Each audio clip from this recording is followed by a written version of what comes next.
Queridas hermanas, queridos hermanos, les damos la bienvenida para este culto del domingo 22 de noviembre, un culto grabado porque no podemos estar juntos aquí como ahora en la iglesia metodista. En este tiempo un poco difícil, estamos reunidos para adorar a nuestro Señor. Este es el último domingo del año eclesiástico, porque el domingo que viene, el 29 de noviembre, empieza el año nuevo litúrgico con el primer domingo del Adviento. Para este domingo les invito a una oración de apertura. Oremos.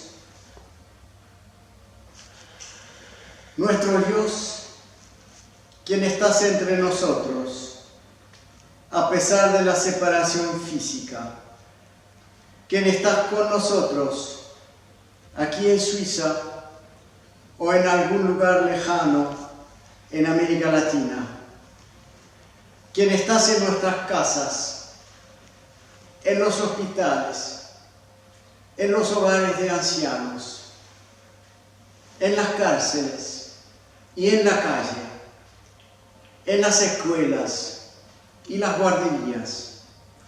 Te invocamos esta mañana para que tu Espíritu quede con nosotros. Aun cuando la familia y los amigos y las amigas no pueden estar presentes. Nuestro Dios, tú pronuncias un mensaje de paz y de consuelo a través de tantos seres humanos. Te agradecemos por tu presencia. Con nuestra salud, con las enfermedades, en situaciones de separación, momentáneas o definitivas. Tú te quedas cada día de nuestro lado como un verdadero milagro. También en este culto estás con nosotros y nosotros estamos contigo y te damos gracias por eso. Amén. Salmo 100. Cantad alegres a Dios, habitantes de toda la tierra. Servid a Jehová con alegría. Venid ante su presencia con regocijo. Reconoced que Jehová es Dios. Él nos hizo y no nosotros a nosotros mismos. Pueblo suyo somos y ovejas de su prado. Entrad por sus puertas con acción de gracias, por sus atrios con alabanza. Alabadle, bendecid su nombre, porque Jehová es bueno, para siempre es su misericordia y su verdad por todas las generaciones.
Génesis 2:18. Y dijo Jehová Dios: no es bueno que el hombre esté solo, le haré ayuda idónea para él. Jehová Dios formó pues de la tierra toda bestia del campo y toda ave de los cielos, y las trajo a Adán para que viese cómo las había de llamar. Y todo lo que Adán llamó a los animales vivientes, ese es su nombre. Y puso a Adán nombre a toda bestia y ave de los cielos y a todo ganado del campo, mas para Adán no se halló ayuda idónea para él. Entonces Jehová Dios hizo caer sueño profundo sobre Adán, y mientras éste dormía, tomó de sus costillas y cerró carne en su lugar. Y de la costilla que Jehová Dios tomó del hombre, hizo una mujer y la trajo al hombre.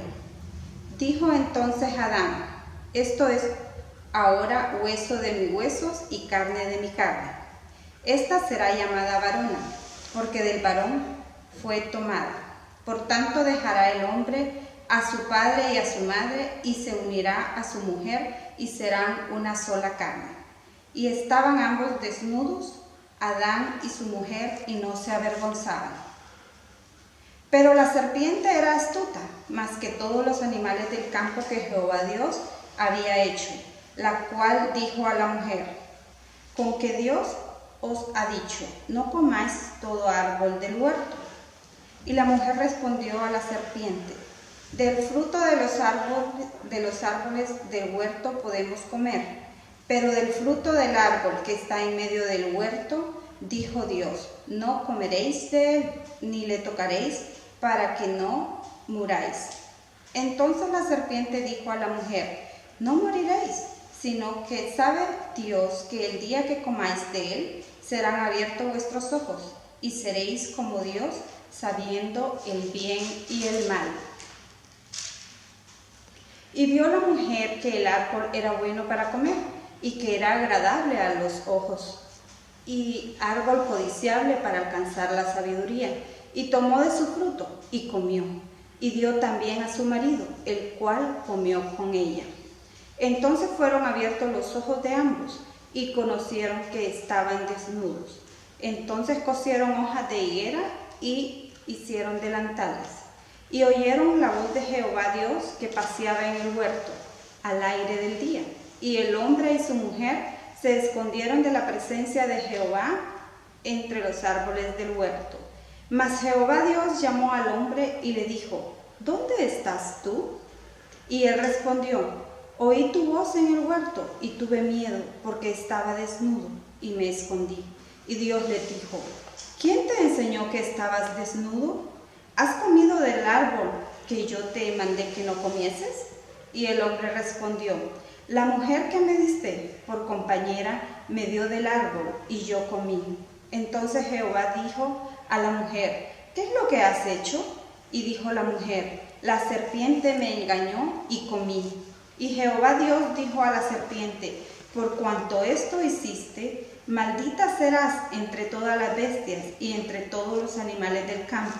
Sobre tu pecho andarás y polvo comerás todos los días de tu vida. Y pondré enemistad entre ti y la mujer, y entre tu simiente y la simiente suya. Esta te irá en la cabeza, y tú le herirás en el calcañar. Amén.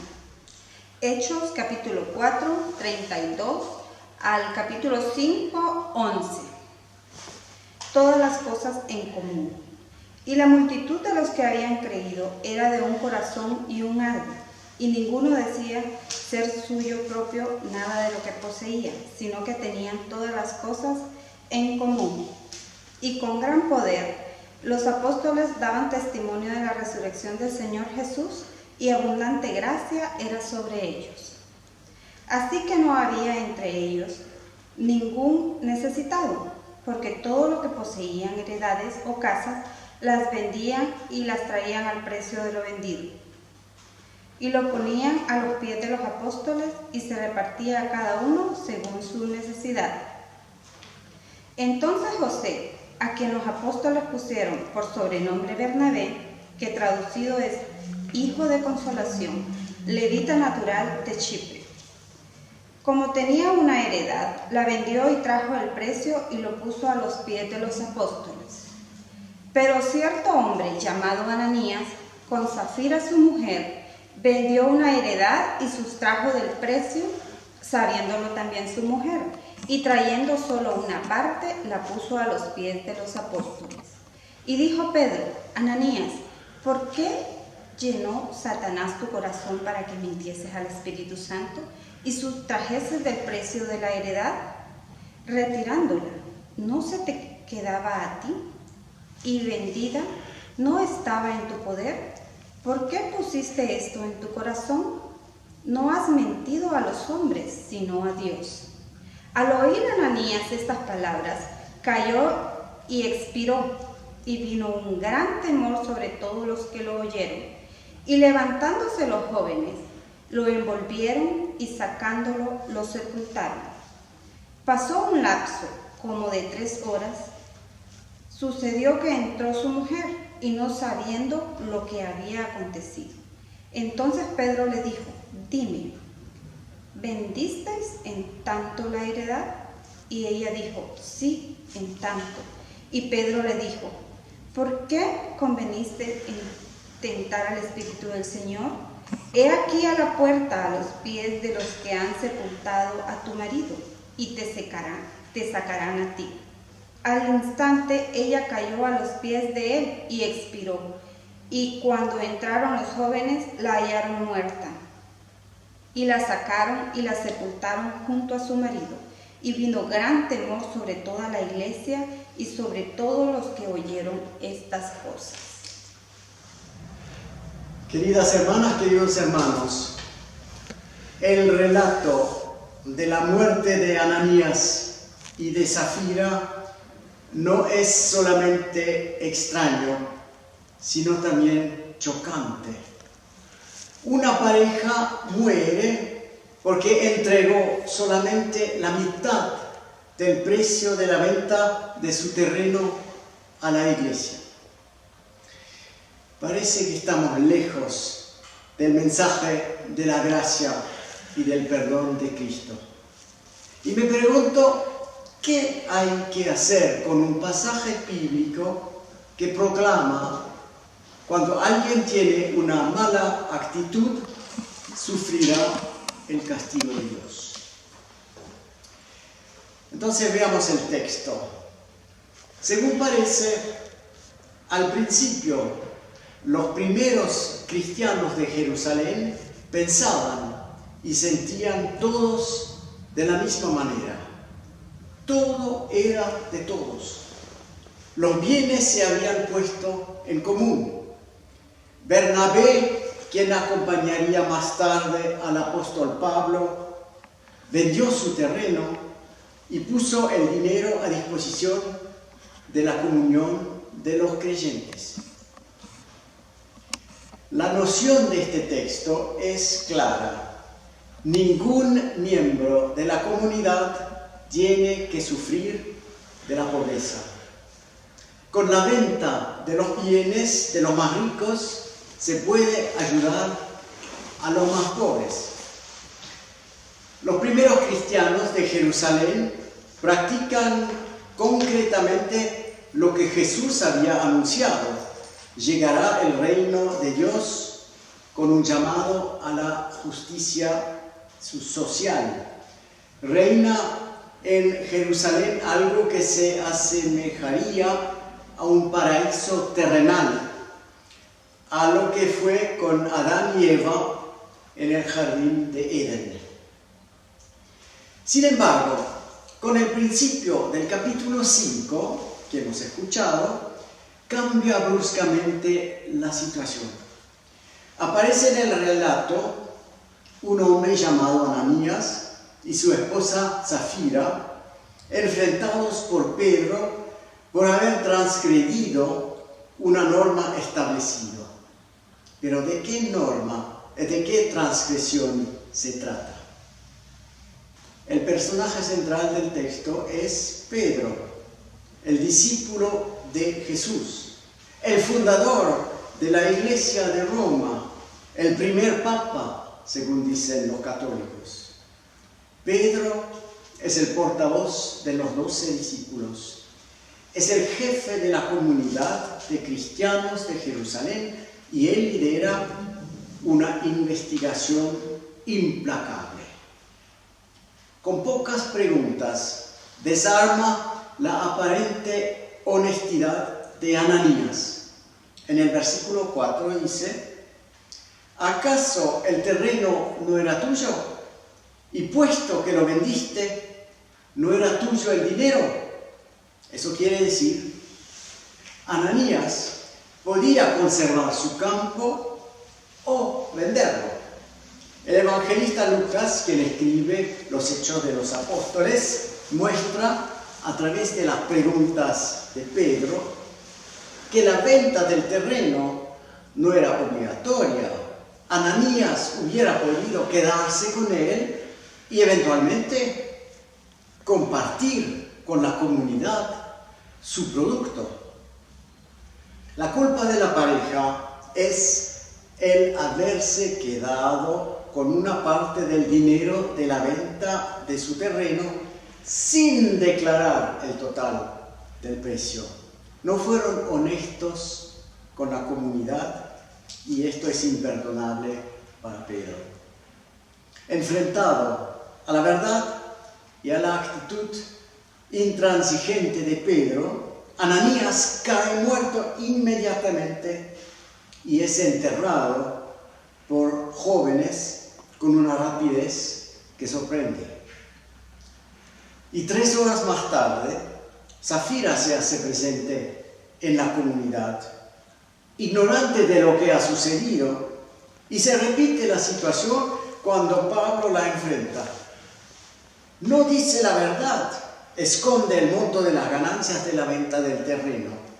Así confirma lo dicho por su esposo, querían quedarse con una parte del dinero obtenido con la venta. Y ella también se derrumba a los pies de Pedro y muere. Otra vez entran en acción los jóvenes y la entierran. El drama de la pareja es producto de una actitud que destruye la armonía existente entre los creyentes de Jerusalén que pensaban y sentían de la misma manera. Ellos hacen entrar la falta de honradez en la comunidad de los santos y el pecado en la comunidad de Jerusalén. Por ello, no hay lugar para ellos en la comunidad de los discípulos y deben morir. Hay un cierto paralelismo entre la historia de Ananías y Safira y la de la lectura bíblica que hemos escuchado de Adán y Eva. Como Adán y Eva en el paraíso, Ananías y Safira viven en una situación idílica, ellos en la comunidad de Jerusalén. Y la serpiente que tienta a los 2 primeros humanos se corresponde con la tentación de los 2 creyentes de no ser honestos respecto de la venta de su terreno. Adán y Eva son expulsados del paraíso, de una comunidad sin pecados, se descubren desnudos, sin protección y con miedo. La diferencia es que Adán y Eva son expulsados del paraíso por Dios, mientras que Ananías y Safira, aunque expulsados, lo son por un hombre, el apóstol Pedro, y después de descubierta su acción, mueren inmediatamente. La manera de proceder de Pedro, francamente, me resulta incomprensible. Entonces, ¿qué es lo que Lucas quiere contarnos? Y nuestro texto termina con el versículo 11, donde dice: y todos los de la iglesia y todos los que se enteraron de estas cosas se llenaron de temor. El profesor del Nuevo Testamento, Daniel Marquerat, en su comentario sobre el libro de los Hechos, nos hace notar que aquí, precisamente en este versículo 11, aparece por primera vez la palabra iglesia. Antes se hablaba siempre de los discípulos, de los apóstoles, de la comunión de los creyentes, de la comunidad de Jerusalén, pero nunca de la iglesia. Lucas utiliza la expresión iglesia recién cuando aparece el pecado, la mentira, la posibilidad de fallar, de cometer errores. Lo que significa que con la constitución de la iglesia termina el periodo idílico de los primeros cristianos. Lo que destruye la comunión de los creyentes es el engaño a los demás hermanos y hermanas. Y así surge la iglesia en pleno pecado, llena de errores. Y así también con Adán y Eva. Una vez comida la fruta del árbol prohibido, se termina el estado paradisíaco y empieza la historia de la humanidad. Si nunca hubieran comido lo que era prohibido, estarían todavía paseándose felices y desnudos en el paraíso. Pero no fue así. Después del relato de pecado de Adán y Eva, sigue enseguida en el capítulo 4 de Génesis la historia de Caín, quien mata a su hermano Abel, y así empieza la triste historia de la humanidad. El mundo y la iglesia conocen muchas culpas y pecados. Lucas sugiere en nuestro texto que en el origen del pecado de Ananías y Zafira, el problema gira alrededor del dinero. La idea de compartir los bienes, como se hacía en Jerusalén entre los primeros cristianos, es reemplazada por la tentación del dinero que puede conducir a la muerte también en nuestros días. Este es un tema interesante, abordado regularmente, pero demasiado vasto para esta predicación. Entonces, la iglesia está lejos de ser un paraíso, está habitada por conflictos y tensiones. Sin embargo, tiene una misión en este mundo: ser un lugar donde, a pesar de todo, es posible tender a vivir juntos, a abrir nuestros brazos y nuestros corazones y a no desconfiar de los demás ni excluirlos. En otras palabras, vivir con el perdón de Dios y ser un instrumento de esperanza y de vida, admitiendo a los pecadores en su seno y tratando de vivir con el amor que sí puede ganarle a la muerte y a la desunión. Amén.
Les invito a una oración de intercesión que terminaremos con el Padre Nuestro. Señor y nuestro Dios, te pedimos que podamos ser presentes entre todos y todas que están sufriendo, que cometieron un error, que nos traicionaron o que no quieren más vernos. Te pedimos tu ayuda por los que están sufriendo o que se sienten heridos o humillados, por las personas prisioneras de las experiencias difíciles en su pasado, en la iglesia, fuera de la iglesia.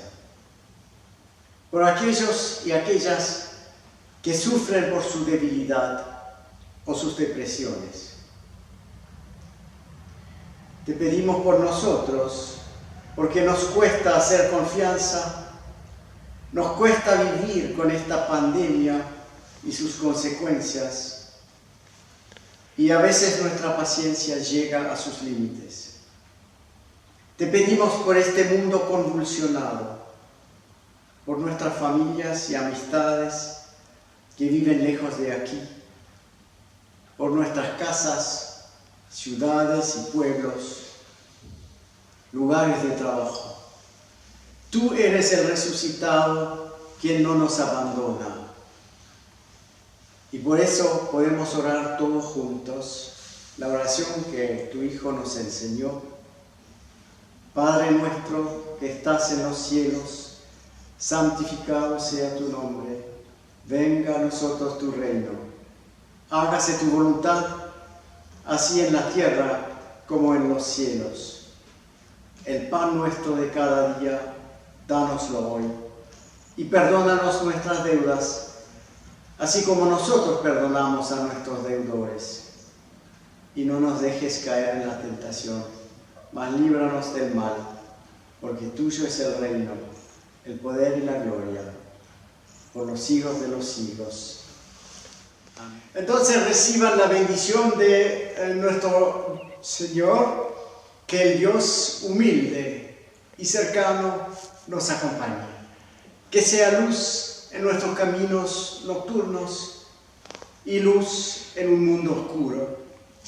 Vayamos con la paz de Dios el Padre, el Hijo y el Espíritu Santo. Amén.